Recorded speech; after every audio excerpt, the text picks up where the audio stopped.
తీసుకొస్తాడు. ఇక వేదవతిని పిలుస్తాడు. ధీరజ్ గురించి ఇలా చెప్తూ ఉంటాడు. బుజ్జమ్మ, ఇకపై వాడు డెలివరీ బాయ్గా చెయ్యవసరం లేదు. వాణ్ణి ఆ పని మానేయమని చెప్పు.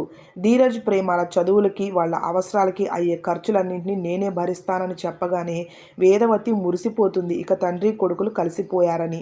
ఫ్యామిలీ అందరూ షాక్ అవుతూ ఉంటారు. అలాగే రామరాజు నడిపోడుతో పాటు వాణ్ణి కూడా రైస్ మిల్కి వచ్చి ఏదో ఒక పని చేసుకోమను అని చెప్తాడు. వేదవతి అప్పుడు ధీరజ్ దగ్గరికి వెళ్ళి, వెళ్ళరా వెళ్ళు, నాన్న దగ్గరికి వెళ్ళి సంతోషంగా రైస్ మిల్కి వచ్చి పనిచేస్తానని చెప్పరా అనగానే ధీరజ్ మాత్రం సైలెంట్గా ఉంటాడు. చెప్పవేంట్రా అని వేదవతి అనగానే ధీరజ్ నాకు కుదరదమ్మా అని చెప్పగానే ఒక్కసారిగా అందరూ షాక్ అవుతాడు. నేను రైస్ మిల్లుకి వెళ్ళను అని చెప్తాడు ధీరజ్ గట్టిగా.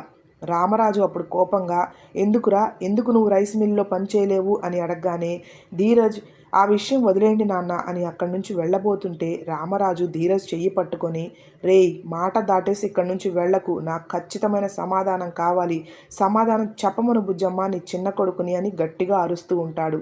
వేదవతి అప్పుడు రే చిన్నోడా, నాన్న అడుగుతున్నాడు కదా చెప్పు అనగానే ధీరజ్ చాలా కోపంగా, నాకు ఆయన దగ్గర పనిచేయటం కుదరదమ్మా, నేను చెయ్యలేను అనగానే ఒక్కసారిగా రామరాజుకి చాలా కోపం వస్తుంది.